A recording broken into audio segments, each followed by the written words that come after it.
بچه‌ها چطورید؟ اسم من یکتاست و خیلی خوش اومدید به اولین ویدیوی چنل اسمارت گیم.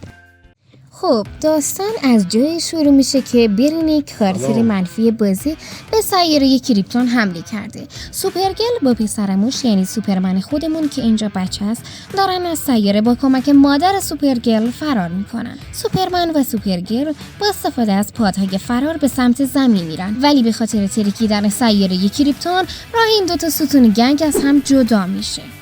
بازی ما رو میبره به چندین سال بعد. بتمن و رابین رو میبینیم که دارن خودشونو پاره میکنن تا رژیم سوپرمن زندانیان تیمارستان آرکام رو نکشه.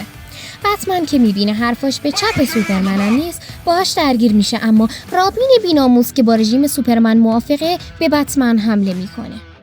بتمن رابین هم میذاره توی جیبش. رابین هم به نشانه پیوستن به رژیم سوپرمن میزنه یکی از زندانیان تیمارستان آرکام رو به قتل میرسونه. بعدش ما میریم به 2 سال بعد از سقوط رژیم سوپرمن. همونطور که بتمن داره همه چیزو درست میکنه، ما با یک گروه جدید به نام سوسایتی آشنا میشیم که رهبرش گوریلا گرود است که میخواد کل جهان برای اون باشه. ولی بتمن به بلک کندری، گرین ارو و هارلی کوین اصلاح شدن مأموریت میده که برن جلوی این حرومزاده ها رو بگیرن.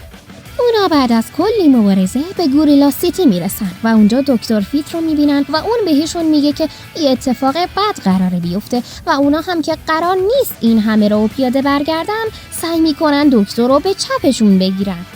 جلوتر میبینیم که برینیک گرین ارو و بلک کندری رو توی گونی میکنه و میبره. تو همین موقع ها ما دوباره برینیک رو میبینیم که چشم برادر بتمن رو به دست گرفته و بتمن هم داره یه گروه برای یکی کردن خار مادر برینیک تشکیل میده. بتمن به گرین لنترن میگه که بره به آکوامن پیشنهاد بده که عضو تیم بشه. آکوامن اول مخالفت میکنه، ولی تو همین لحظه برینیک با آتلانتیس حمله میکنه. آکوامن تصمیم میگیره که عضو تیم بشه و حالا بتمن آکوامن رو هم داره. از اونور هم سوپرگل و واندر وومن که برای نجات ناتوینگ و سایبورگ رفته بودن به گوه خوردن میافتن، چون از فایر استورم و بول بیتل شکست خوردن. سوپرمن هم لابلای این داستانا توسط بتمن آزاد میشه. جلوتر هم میبینیم که داشتم سایبورگ، کت وومن و هارلی کوین برای آزاد کردن چشم برادر به غار بتمن میرن. تو همین فاصله سوپرگل و واندر وومن دارن تقریباً با آخرین اعضای سوسایتی مبارزه میکنن. حالا برینیک میخواد زمین رو به فاک بده. برابچ به سفینش حمله میکنن، ولی سپر دفاعی سفینه به برابچ یه بیلاخ گنده نشون میده. اونقدر بیلاخش گنده بوده که ما اینجا سوپرمن رو هم از دست میدیم. آکوامن با دست بیلش یا همون نیزش سپر دفاعی رو ضعیف میکنه. بعدش آکوامن و بلک آدام میرن دنبال گوریلا گرد و با کلی مبارزه در آخر آکوامن میکشتش.